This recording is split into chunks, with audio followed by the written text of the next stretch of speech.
నమస్తే, welcome to Disha TV. ప్రస్తుతం మనతో పాటు సిపిఎం రాష్ట్ర కార్యదర్శి జాన్ వెస్లీ గారు మనతో ఉన్నారు. పవన్ కళ్యాణ్ ప్రెస్ మీట్ తర్వాత చాలా అంశాలు కూడా బయటకు వచ్చాయి. ఆయన మీడియా సమావేశంలో భాగంగా సిపిఎం పార్టీని కూడా టార్గెట్ చేసి మాట్లాడారు. ఆయన మాటల విధానంపై కూడా సిపిఎం స్టాండ్ ఏంటో తెలుసుకునే ప్రయత్నం చేద్దాం. ముందుగా తెలంగాణ ప్రాంతానికి సంబంధించిన అంశాన్ని ప్రధానంగా ఆయన మాట్లాడుతూ కూడా మీ అయ్యే జాగిరా తెలంగాణ అనే పదాన్ని వాడారు. అదే ఇప్పుడు అభ్యంతరకరంగా మారింది. సిపిఎం ఎట్లా చూస్తుంది? తెలంగాణలో ఉండేటటువంటి ప్రజా సమస్యల మీద జనసేన పార్టీగా మాట్లాడితే అభ్యంతరం లేదు. కానీ ప్రాంతీయ విద్వేషాలు రెచ్చగొట్టేటట్టుగా ఇక్కడ ప్రాంత ప్రజల్ని ఈ భూభాగం మీదేమన్నా మీ అయ్య జాగిరా అని రెచ్చగొట్టేటటువంటి ధోరణితో మాట్లాడడం ఏంటంటే అది ప్రజలంతా కూడా అవమానించేటట్టుగా తెలంగాణ ప్రజలు భావిస్తారు. అందుకని అలాంటి సమస్యలు కాకుండా నిజంగానే తెలంగాణ ప్రజా సమస్యల మీద ఆయన మాట్లాడదలుచుకుంటే మాట్లాడవచ్చు.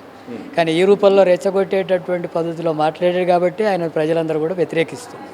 ఇదే సందర్భంలో కమ్యూనిస్టులు ఎక్కడున్నారు, కమ్యూనిజం చచ్చిపోయిందా అంటూ కూడా ఆయన ప్రశ్న ఒకటి ముందు పెట్టారు. అలాగే కమ్యూనిస్టు పార్టీని టార్గెట్ చేస్తూ కూడా ఆయన మాట్లాడారు. ఒక కమ్యూనిస్టు పార్టీ కార్యదర్శిగా ఏం చెప్పారు? ఆయన కమ్యూనిస్టుల గురించి ఒక 3 అంశాలు మాట్లాడాడు. ఒకటి, సిపిఎం పార్టీ తెలంగాణను వ్యతిరేకించింది కదా, మరి ఆ సిపిఎం పార్టీని ఎందుకు ప్రశ్నించడం లేదు అనేది ఒక చర్చ పెట్టాడు.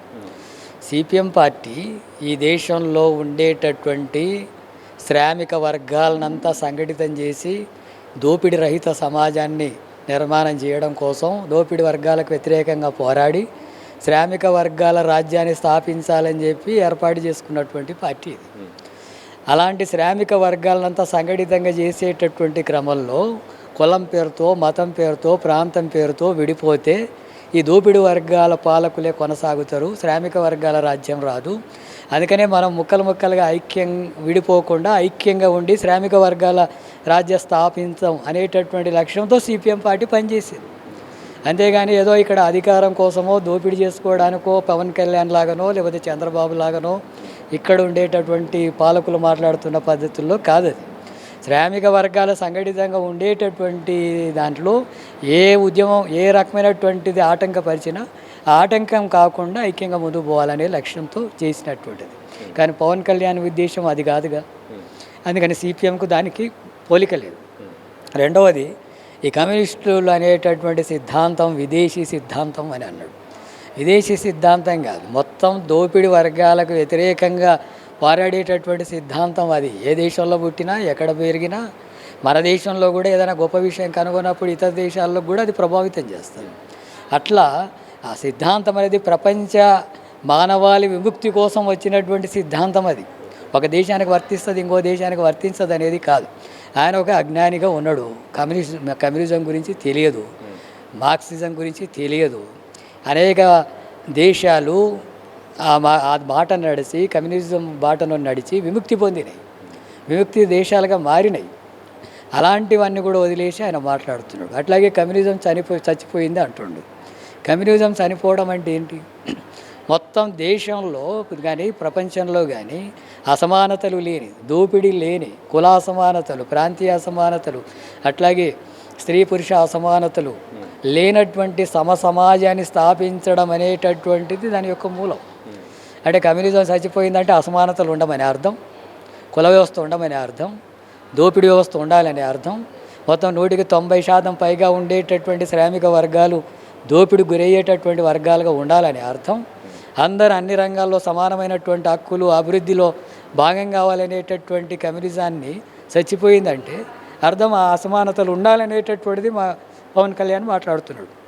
అంతటి అహంకారంతోన అజ్ఞానంతోన మతి భ్రమించి మాట్లాడుతున్నాడు ఆయన. అందుకని కమ్యూనిజం అనేది చచ్చిపోయే విషయం కాదు. ఎంతకాలం దోపిడి ఉంటుందో, ఎంతకాలం అసమానతలు ఉంటాయో, ఎంతకాలం ఈ అభివృద్ధిలో అందరికీ సమానమైనటువంటి హక్కులు రావో, అలాంటి అసమానతలను నిర్మూలించుకోవడం కోసం జరిగేటటువంటి పోరాటంలో అది ప్రపంచవ్యాప్తంగా మిగిలే ఉంటుంది, తెలంగాణలో ఉంటుంది, భారతదేశంలో ఉంటుంది. కొన్ని సీట్లు ప్రభుత్వాలు పడిపోవడం వీటి వల్ల ఆయన చచ్చిపోయిందని అనుకుంటున్నాడేమో. కానీ ఎప్పటి వరకైతే ఈ పీడిత ప్రజలకు అన్యాయం జరుగుతుందో అంతకాలం ఈ ఎర్ర జెండా కమ్యూనిస్ట్ పార్టీ పోరాటాలు ఉండనే ఉంటాయి. ప్రాంతీయవాదము ఎక్కువైపోతే ఏ రాష్ట్రానికి ఆ రాష్ట్రమే మా ప్రాంతం మా యొక్క ప్రజలు అనుకుంటే మాత్రం అది ఒక ఉగ్రవాదంతో సమానంగా ఆయన పోల్చి చెప్పారు. నిజంగా ప్రాంతీయవాదం అంత ప్రమాదకరమా? పవన్ కళ్యాణ్ మాట్లాడినటువంటి మాటలే ఉగ్రవాదం కంటే ప్రమాదకరమైనటువంటివి. ఎందుకంటే ఆయన పూర్తిగా ఆర్ఎస్ఎస్ విధానాలను మాట్లాడుతున్నాడు. ఈ దేశంలో మత విద్వేషాలు రెచ్చగొట్టడానికి ఆర్ఎస్ఎస్ ఏ నినాదాలు అయితే ముందుకు తెస్తున్నదో వాటి గురించి ఆయన మాట్లాడుతున్నాడు. ఈ దేశంలో ఉండేటటువంటి మత సామరస్యాన్ని చెదరగొట్టి మతోన్మాద రాజకీయాలను ఆయన ప్రభావితం చేస్తున్నాడు. అట్లాగే భాషా విభేదాలను సృష్టిస్తున్నాడు. ఇది ఇక్కడ తెలంగాణలో హిందీ భాషను వ్యతిరేకిస్తే ఎట్లా అంటున్నారు. బీజేపీ అంటుంది ఈ దేశంలో అంతా కూడా ఒకే భాష ఉండాలా, అది హిందీ ఉండాలా, ఒకే మతం ఉండాలా, అది హిందీ మతం ఉండాలా, ఒకే చట్టం ఉండాలా, అది మనోధర్మ శాసనాలు ఉండాలా, ఇప్పుడు అంబేద్కర్ రాసిన రాజ్యాంగం ఉండకూడదు అనేటటువంటి వైఖరి, ఒకే సంస్కృతి కలిగి ఉండాలా, ఇటువంటివన్నీ బీజేపీ మాట్లాడుతుంది. ఇప్పుడు ఆ పవన్ కళ్యాణ్ అవి మాట్లాడుతున్నాడు. ఆ రకంగా భాషా విద్వేషాలు, ప్రాంతీయ విద్వేషాలు, మత విద్వేషాలు రెచ్చగొట్టేటటువంటి కార్యక్రమానికి పవన్ కళ్యాణ్ పూనుకుంటున్నాడు. అట్లాగే దేశభక్తిని గురించి కూడా ఆర్ఎస్ఎస్ ఎజెండాలో భాగంగా మాట్లాడుతున్నాడు. దేశభక్తి అంటే మొత్తం దేశంలో ఉండేటటువంటి ప్రజల యొక్క మానవాళి విముక్తి కోసం అందరు సమానంగా అన్ని హక్కులు సాధించేటటువంటి వాళ్ళగా ఉండాలనే దానికంటే కూడా దేశభక్తిని మతాలకో కులాలకో ప్రాంతాలకో ఆ రకంగా తీసుకొస్తే అంతకంటే దిగజారినటువంటి పద్ధతి లేదు. అది ఆర్ఎస్ఎస్ చేస్తుంది. ఇప్పుడు పవన్ కళ్యాణ్ కూడా చేస్తున్నాడు. అందుకని ఆయనకు దేశభక్తి లేదు, మత సామరస్యం అనే దృక్పథం లేదు, ఆ రకంగా సామాజిక న్యాయం అనేటటువంటి దృక్పథం లేదు అతనికి. పూర్తిగా మతోన్మాద రాజకీయాలను కొనసాగించేటటువంటి వైఖరితో ఉన్నాడు. అందుకే ఆయనకు కమ్యూనిస్ట్ పార్టీలు వ్యతిరేకంగా కనబడతాయి, కమ్యూనిజం చచ్చిపోయినట్టుగా కనబడుతుంది, లేదా ఈ మతోన్మాద రాజకీయాలనే మొత్తం విస్తరించడానికి కావాల్సినటువంటి ఎజెండాకు అనుగుణంగా ఆయన మాట్లాడే వైఖరి కొనసాగిస్తున్నాడు. ఇది తెలంగాణ ప్రజలు సహించరు. తెలంగాణ ప్రజలంటేనే అసమానతలకు వ్యతిరేకంగా, దోపిడీకి వ్యతిరేకంగా, న్యాయమైన హక్కుల కోసం పోరాడినటువంటి చరిత్ర కలిగినటువంటి భూభాగం ఇది. అందుకనే ఇక్కడ మతోన్మాద రాజకీయాలు సృష్టించి లేదా అనేక విద్వేషాలు రెచ్చగొట్టే కార్యక్రమాలకు పూనుకుంటే వాటికి తగిన గుణపాఠం ప్రజలే చెప్తారు. చివరిగా ఆయన ఒక విషయాన్ని ఒక 2-3 సందర్భాల్లో చెప్పాడు. ఇప్పటి వరకు నేను డిసైడ్ కాలేదు, కానీ ఇకపై మాత్రం తెలంగాణలో ఇక పోటీ చేస్తాము పూర్తి స్థాయిలో, మొత్తం నేనే తిరుగుతా, ఇక మేమేంటో ప్రజా సమస్యల మీద పోరాడతాం, మొత్తం మా బలమేందో చూపిస్తాము, ఇంతవరకు మేము సైలెంట్గా ఉన్నా అని చెప్పాడు. అదే ఈ మధ్యకాలంలో మోడీ తెలంగాణకు వచ్చినప్పుడు హైదరాబాద్లో మీటింగ్ పెట్టినప్పుడు చంద్రబాబుని కలిశాడు, తర్వాత పవన్ కళ్యాణ్ కూడా ఇంటికి పోయి కలిశాడు.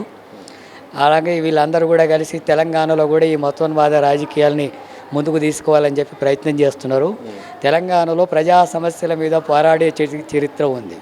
భూమి కోసం, భుక్తి కోసం, అట్లాగే సామాజిక న్యాయం కోసం, ఉద్యోగాల కోసం, నీళ్లు నిధుల కోసం పోరాటాలు జరుగుతుంటే, విద్య వైద్యం అందరికీ ఉచితంగా ఉండాలనే పోరాటాలు జరుగుతుంటే ఆ పోరాటాలన్నింటినీ కూడా పక్కదారి పట్టించాలంటే మత విద్వేషాలు రెచ్చగొట్టాలి.